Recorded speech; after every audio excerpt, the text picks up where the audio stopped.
Hello, everyone, and welcome back to the Crime Center, where we discuss some of the most disturbing murders in history. Please feel free to like, subscribe, and comment on this video to start a true crime conversation.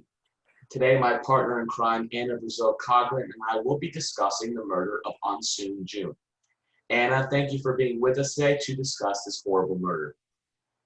Hello, Carter. Thank you so much for having me. The murder of June is very tragic. However, I think that we should get into the victim before we get into the actual crime. June was 45 at the time of her disappearance. She often enjoyed pottery and flaming collectibles. She was known for her outstanding artistic abilities and her kindness. At the time of her death, she was working as a chemist for a biotech company named Syntex in the state of California. Eunsoon had also just been married to a man named Larry Vanner. They had met in a store in town and had been married in an unofficial ceremony a few months later. Little did June know that marrying Vanner was actually marrying one of America's most notable serial killers in history. When June introduced Vanner to her family, she seemed as though she was head over heels in love with him.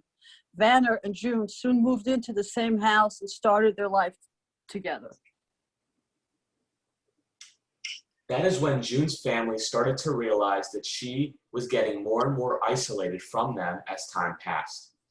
In June 2002, June suddenly cut off her entire family. The friends and family of June became extremely worried about June's whereabouts. However, every single time that they asked Vanner about June, he always had an excuse. She was visiting her sick mother, she was taking a self-care vacation, or she was even checking up on a rental property that the couple owned, Vanner said. Finally, one of June's friends called the police to report her strange disappearance. When the police arrived at the house of June and Vanner, they saw no trace of June. That was until they searched a crawl space in the backyard shed. They found June's mummified body covered in kitty litter. The police determined that June was murdered due to blunt force trauma to the head. Of course, Larry Vanner became the prime suspect in his wife's slaying.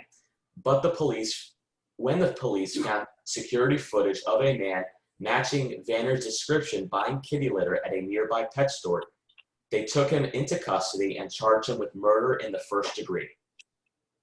Upon running Vanner's fingerprints through their system, detectives positively identified him as Bob Evans, Curtis Kimball, and Gordon Jenson. Vanner pleaded guilty to the murder of June, something that shocked everyone that was involved in the case. With further investigation, it was determined that Vanner, who was actually a man named Terry Rasmussen, was a serial killer in the 20th century. He has 6 known victims. However, the police think that there are many more out there. If you have already not checked out the Crime Center podcast on this very case, please be sure to do so, as it provides an in-depth look into Terry Rasmussen and his victims, including Eunsoon Jun. Thank you so much for watching this video into the murder of Eunsoon Jun. Please be sure to like, subscribe to the channel, and comment to start a true crime conversation. As for Carter Covington, peace out. Peace out.